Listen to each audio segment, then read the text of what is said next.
हमने execution context के 3 main components का आउटलाइन किया था।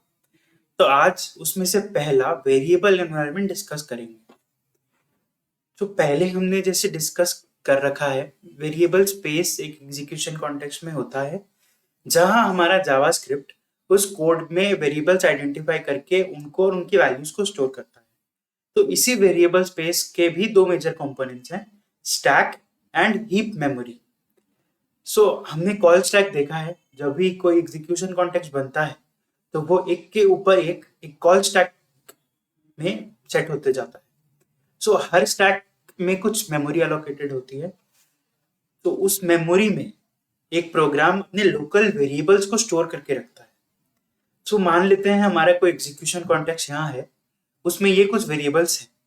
तो जो प्रिमिटिव वेरिएबल्स होते हैं जैसे नंबर, बुलियन, स्ट्रिंग, ये हमारे स्टैक में ही स्टोर हो जाते हैं। पर जो हमारे फंक्शंस, अरेज, ऑब्जेक्ट्स होते हैं वो जाकर के एक हीप डेटा स्ट्रक्चर में सेव होते हैं। और जो लोकल वेरिएबल एसोसिएटेड होता है वो उस मेमोरी ब्लॉक का एक रेफरेंस स्टोर करता है। ऐसा मान लीजिए कि हीप एक शेल्फ है और हमारा जो मेमोरी एक बॉक्स है शेल्फ के ऊपर।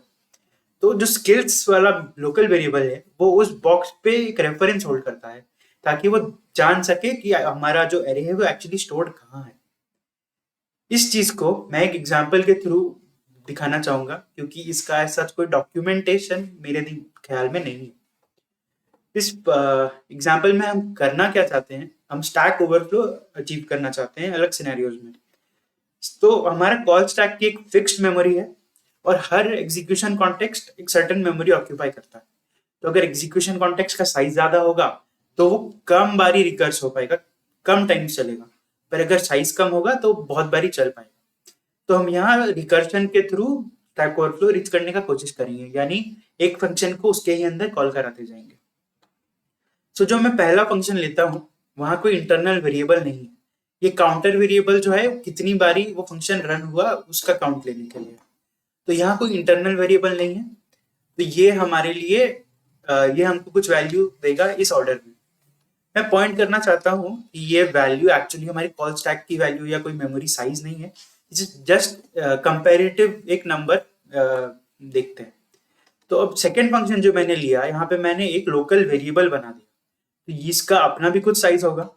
तो हमारे एस्टिमेशन से ये पहले से कम बारी जो काउंटर का वैल्यू थोड़ा कम आना चाहिए क्योंकि अब कम बारी एग्जीक्यूट होगा रिकर्सिवली। जैसे हम देख सकते हैं डिफरेंस है, कम हो गया है हमारा का। अभी सेकेंड एग्जांपल में मैं क्या करता हूँ, एक और बढ़ा देता हूँ लोकल वेरिएबल। तो अभी हमको और भी कम मिलना चाहिए हमारे एस्टिमेशन से काउंटर। काउंटर और भी कम हो गया। मैं डेमोन्स्ट्रेट करना चाहूंगा कि जो हमारा ऑब्जेक्ट है अब वो हीप में जाके स्टोर होगा। तो मैं क्या करता हूँ, इन दोनों वेरिएबल्स में से एक को ऑब्जेक्ट बना देता हूँ। अभी क्या होगा, ऑब्जेक्ट का साइज तो इस स्ट्रिंग से बड़ा है, पर जो लोकल वेरिएबल, जो लोकल नाम से हमारा वेरिएबल है वो सिर्फ एक रेफरेंस होल्ड करता है। यानी कि अभी भी हमको पिछले वाले वैल्यू के एस्टिमेशन के आसपास ही वैल्यू कुछ मिलना चाहिए। यहाँ पे देख सकते हैं वैल्यू काफी आसपास है। तो इससे हम एक कंक्लूसिव आइडिया निकाल सकते हैं कि लोकल वेरिएबल सारे स्टैक में है।